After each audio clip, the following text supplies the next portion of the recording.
All right, everybody, welcome back. We're diving into something a little different today, something that a lot of you have been asking about, Yeah, it's definitely been a hot topic. making some extra cash and specifically renting out your driveway. Turning that unused space into a moneymaker. That's it. We got an article here, Renting Your Driveway, a simple way to earn extra income. And honestly, it's got me intrigued. Definitely an interesting idea, Yeah. especially these days. Right. I mean, we're always looking for creative ways to, bring in some extra money. And this seems like, well, this is almost too good to be true. Yeah, I mean, at first glance, it seems like a pretty simple concept. You've got an empty driveway sitting there. Why not make it work for you? Exactly. So that's what we're going to do. We're driving deep into this whole driveway rental thing. We want to figure out how it works, if it really works, the real deal. And we've got some popular platforms to look at too. Oh, yeah. The article mentions a few of them. Just Park, Parkly, SpotHero. Those are some of the big players in this game. So let's break it down. First things first, how does this whole thing even work? I mean, you list your driveway online, people park there, and you get paid. Is it really that simple? It's surprisingly straightforward. Yeah, you basically hit the nail on the head. You sign up with one of these platforms, create a listing for your parking space. Okay. You decide how much you want to charge, set your price and when you want to rent it out. Maybe just for a few hours, maybe for a whole day, maybe even longer term. Gotcha. So you've got control over your availability and pricing. That's pretty cool. Exactly. And then the platforms do a lot of the heavy lifting for you. Yeah. Drivers who need parking can search through the listings, find yours, see if it fits their needs and their budget. Makes sense. And if everything lines up, they book it right there through the app. Payment is all handled automatically, so no awkward cash exchanges or anything like that. Oh, that's nice. So it's all very, very streamlined. You mentioned pricing. I mean, how much can you actually make doing this? Because the article throws out some pretty enticing numbers like, you know, $10, $30 a day, maybe even $400 a month. I mean, is that realistic or is that just like best case scenario kind of stuff? Yeah, those numbers are definitely attention grabbing. I think it's important to remember that it's going to vary a lot. Location is a huge factor here. I mean, think about it. If you're in a busy city center, near a stadium, a concert venue, an airport, places where parking is always in high demand, Right. you're going to have a much easier time finding renters and you can probably charge a premium.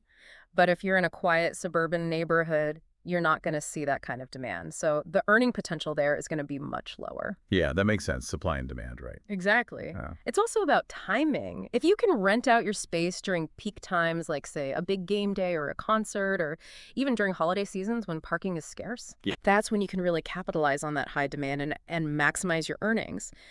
I mean, the article even mentions homeowners in cities like New York or London raking in hundreds of dollars during those are really busy periods. wow, that's amazing. So there's definitely potential there. But the article keeps using this term passive income.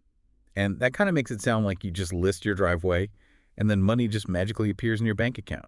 Right. It sounds a little too good to be true. Yeah. It's not quite that hands-off. I mean, yes, the platforms do handle a lot of the logistics, like we talked about, the bookings, the payments, even offering some insurance coverage. That's helpful. But passive doesn't mean you do absolutely nothing. I mean, you're still responsible for keeping your listing updated, communicating with the renters, maybe answering their questions, making sure they know how to find your place. Right. Making sure everything runs smoothly. Exactly. And, let's be honest, nobody wants to park in a dirty or cluttered driveway. So there's going to be some upkeep involved. Yeah, fair point. I mean, it's your property. You want to make sure it looks presentable. Absolutely. Okay, so there are things to consider beyond just having an empty driveway. Mm-hmm. What about the things the article doesn't really talk about? Like, what are the potential downsides here? Because, I mean, things could go wrong. Oh, definitely. That- I mean, you yeah. have to think about liability. What happens if a car gets damaged while it's parked in your driveway? Who's responsible for that? Yeah. Or what if you have a dispute with a neighbor over parking? Somebody thinks a renter is blocking their driveway or something like that. Right.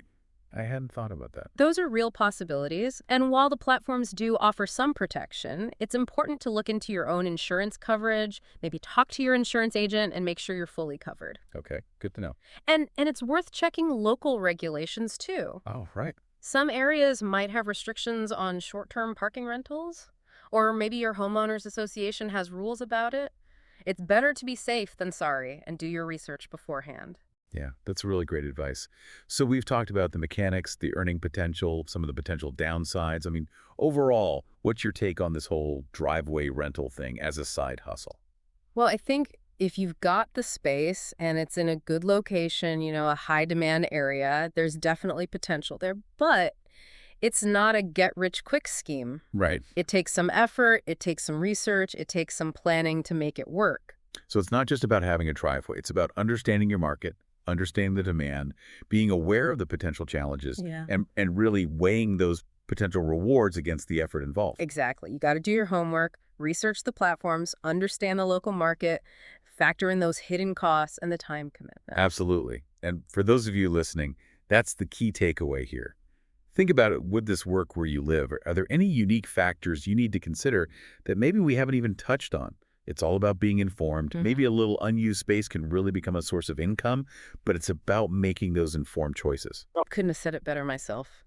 So thanks for joining us on this deep dive, and hopefully this helps you decide if renting out your driveway is the right side hustle for you. Until next time.